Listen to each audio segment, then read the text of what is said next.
My Mexican girlfriend persuaded me to bring her family to the US, then I discovered her plan and had to call immigration.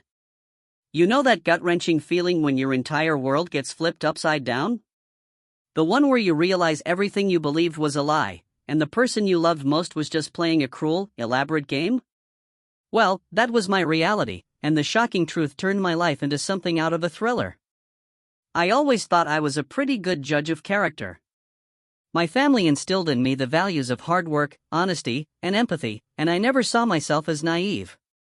But after everything that happened, I have to wonder if I was just blinded by love, or if my emotions simply took over.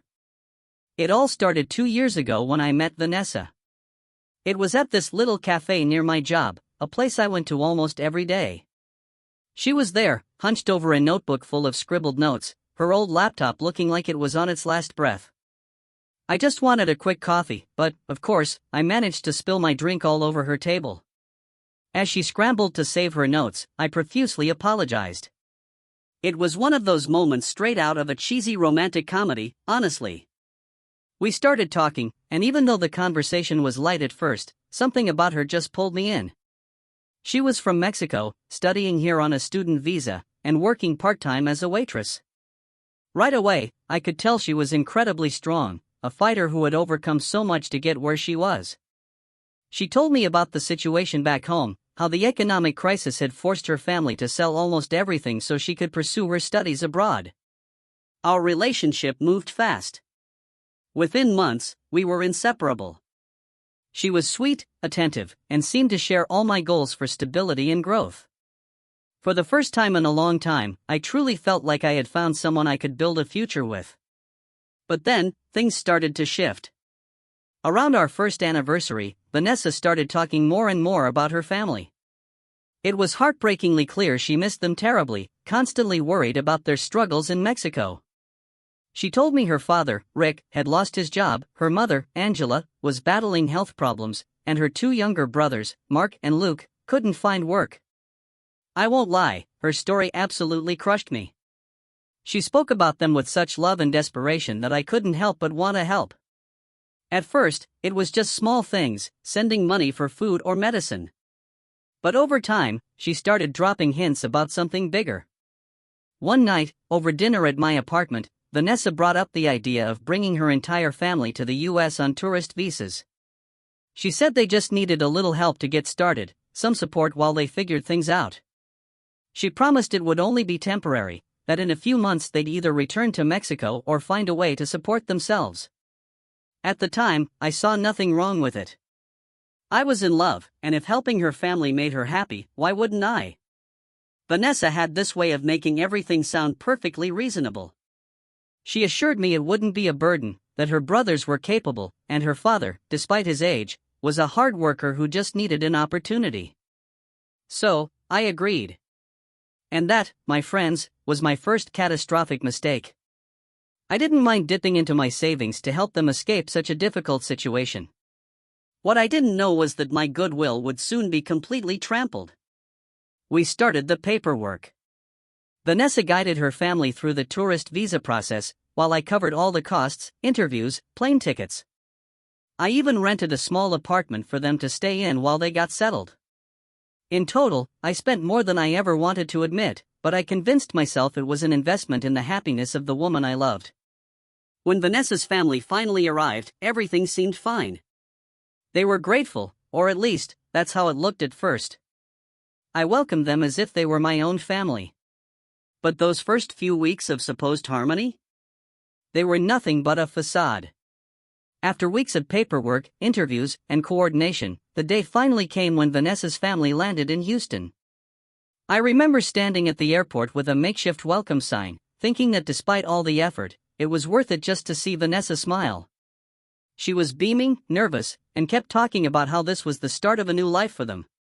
Their greetings were warm. Her parents, Amalia and Carlos, seemed grateful, though visibly out of their comfort zone. Her brothers, Mateo and Luis, were more reserved but still hugged me and thanked me for everything. At the time, I didn't find anything odd. But looking back, something in their attitude felt off. Like they weren't as impressed as I expected. As if what I saw as a huge act of generosity, they just took for granted. The first few days were all about adjustments. I took them to the apartment I'd rented, a small but comfortable place with 2 bedrooms, a bathroom, and a functional kitchen. I felt satisfied with my decision, but little details quickly made me raise an eyebrow. Amalia, Vanessa's mother, almost immediately commented on the apartment's size. "It's smaller than I thought," she said, looking around, "but I guess we'll get used to it." Her tone wasn't rude, but it wasn't the gratitude I'd expected from someone I'd just helped escape a desperate situation. A few days later, Carlos, her father, asked me for help getting a bigger TV.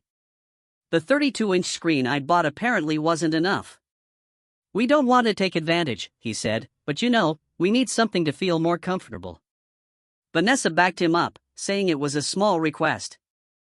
I let it slide, convincing myself they were just adjusting after all they'd been through. But that was just the beginning. At first, their requests did seem small. Carlos mentioned the TV, Vanessa quickly backed him up.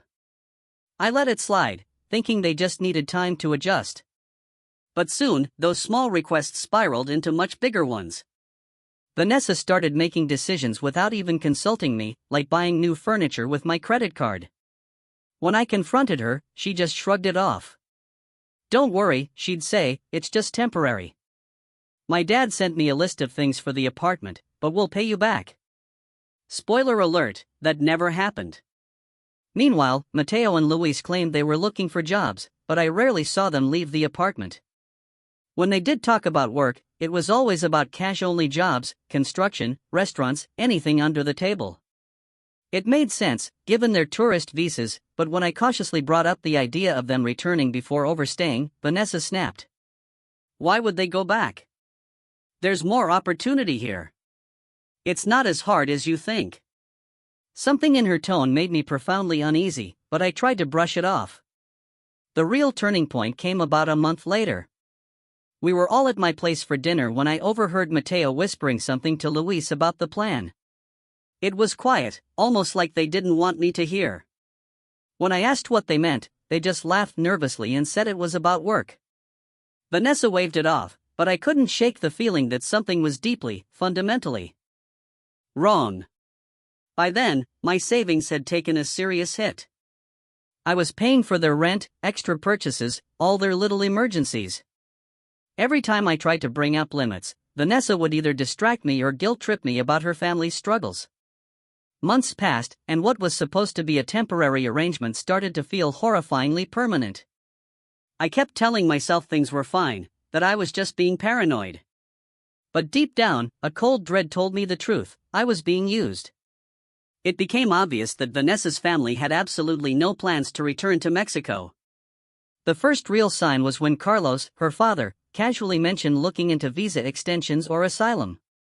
He knew it wasn't easy, but when I directly asked if they were considering going back after their 6-month visa expired, he just shrugged. "We'll see how things are when the time comes. No need to rush into decisions." The way he said it made my stomach churn, like leaving was never even an option. Meanwhile, Mateo and Luis started disappearing for long hours. Vanessa insisted they were working to help with expenses, but I never saw a dime of what they supposedly earned. I was still paying for everything: the apartment, food, even extra phone lines Vanessa set up for them. When I told her these expenses were getting out of control, she just said, "They just need a little more time." Then came the request that floored me. One evening, Vanessa casually suggested I help her brothers find better jobs, despite their tourist visas. "You know people," she said. "Just ask around. They're good workers, they just need a chance." I reminded her that what she was asking was illegal. She rolled her eyes. "Why are you so rigid about this? Everyone does it." That was my breaking point. Until then, I had done everything I could to help, all within legal and ethical boundaries. But now she wanted me to cross a line, and worse, she didn't seem to care. After that, Vanessa changed. She became distant, cold. Every time I brought up my concerns, she dodged the conversation or accused me of being selfish. "How can you talk about limits when my family is here because of you? Now you want to turn your back on them?" She made me feel incredibly guilty, and I kept giving in. But deep down, I knew something was profoundly wrong. One day, I stopped by their apartment to drop off some groceries. When I walked in, Mateo and Luis were whispering. They didn't notice me at first, and I caught a chilling sentence: "We just need Vanessa to convince him to take the next step. Once he does, we're set." They froze when they saw me. Something was very wrong. Mateo and Luis quickly changed the subject. I asked what they were talking about, and they just mumbled something about work. I didn't push, but I couldn't shake the feeling that something was deeply off.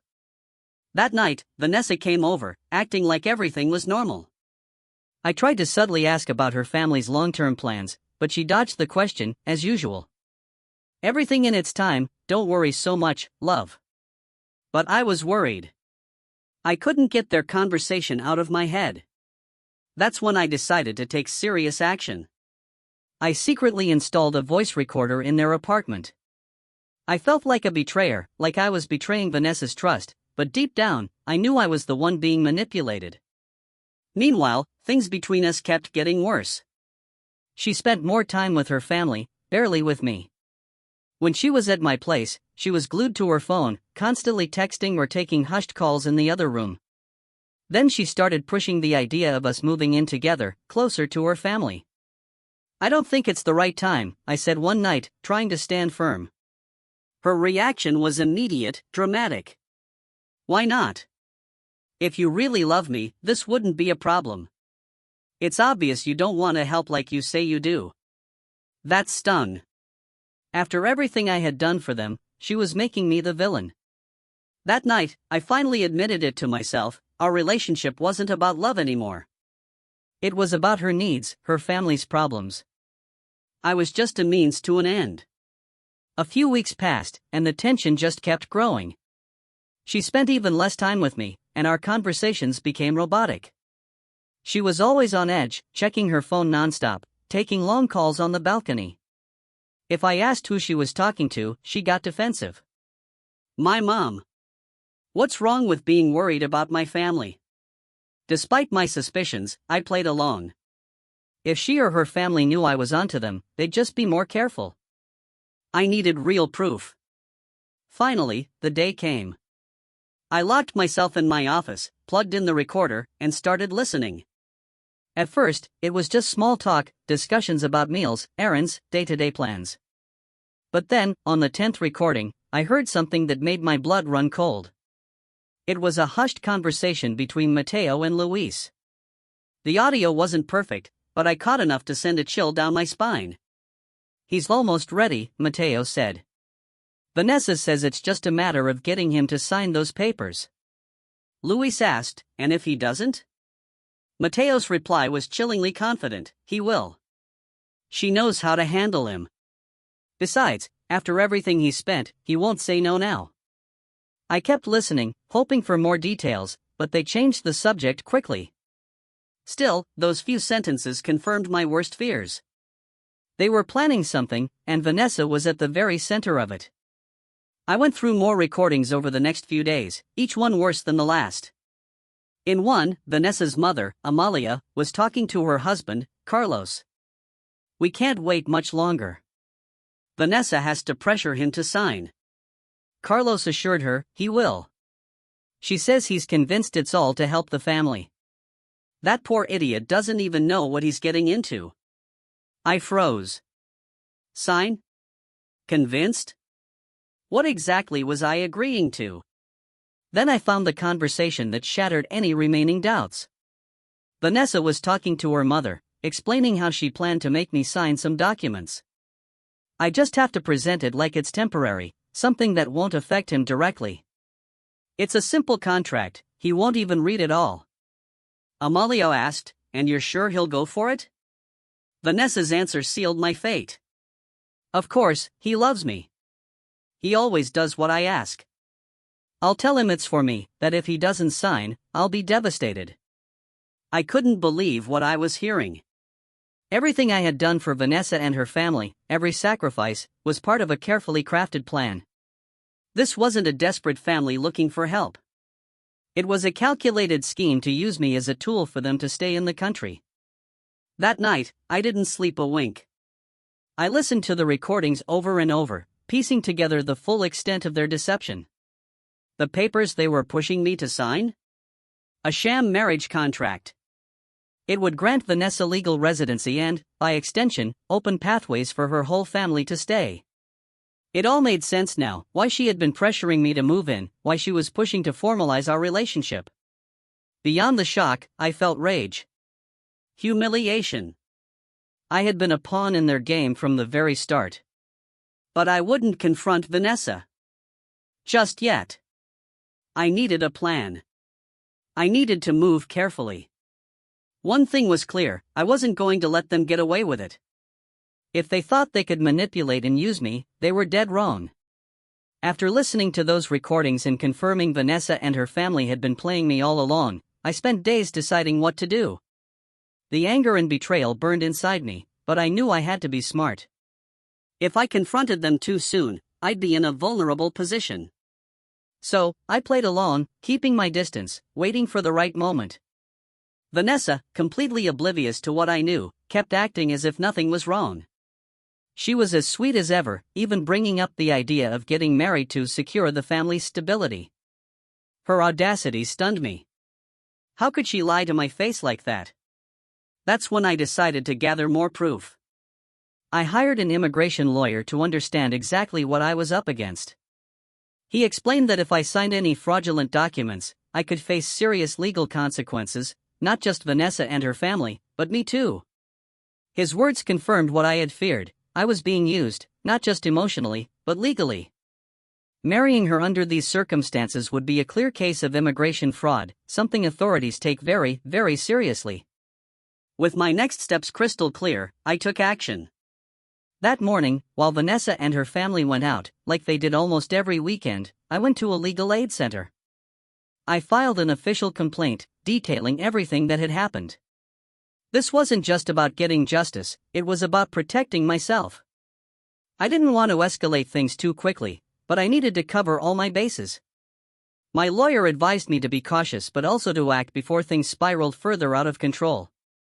After leaving his office, I went straight to immigration authorities and submitted all the evidence I had gathered, including those chilling recordings. I knew this could complicate things for me, but I had no choice. I needed to prove that I was being manipulated and set up for immigration fraud. That evening, I felt a strange mix of relief and unease. I couldn't just sit and wait, I had to move fast before Vanessa made her next move. Then, an opportunity presented itself. Vanessa invited me to a special dinner with her family. It was an obvious attempt at emotional manipulation, and I knew it. Instead of refusing outright, I told her I'd rather stay home, but that we could talk later. As soon as they left, I searched their apartment. I combed through papers and personal belongings, looking for anything useful. And then I found it, a sealed envelope from a law office. Inside was a pre-filled marriage contract with my name on it and a blank space for my signature. A handwritten note was attached, "Sign when you're ready." My blood boiled. They had been planning this all along. I had been nothing more than a pawn in their scheme. I felt like a fool, but that feeling was quickly replaced by something else entirely: determination. This wasn't just betrayal, it was survival. I wasn't just going to break up with Vanessa, I was going to expose them. That night, when they returned home, I was ready. I confronted them calmly, keeping my voice steady, but with the full conviction that I wouldn't let them get away with this. They tried to deny everything, but the evidence was undeniable. That's when Vanessa finally dropped the act. Her face hardened. No more sweetness, no more fake concern. Instead, she fixed me with a cold, piercing stare. "Are you serious right now?" she hissed. "You don't know what you're getting yourself into.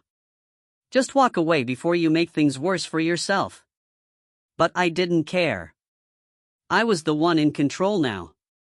After that confrontation, everything changed, but not in the way anyone expected.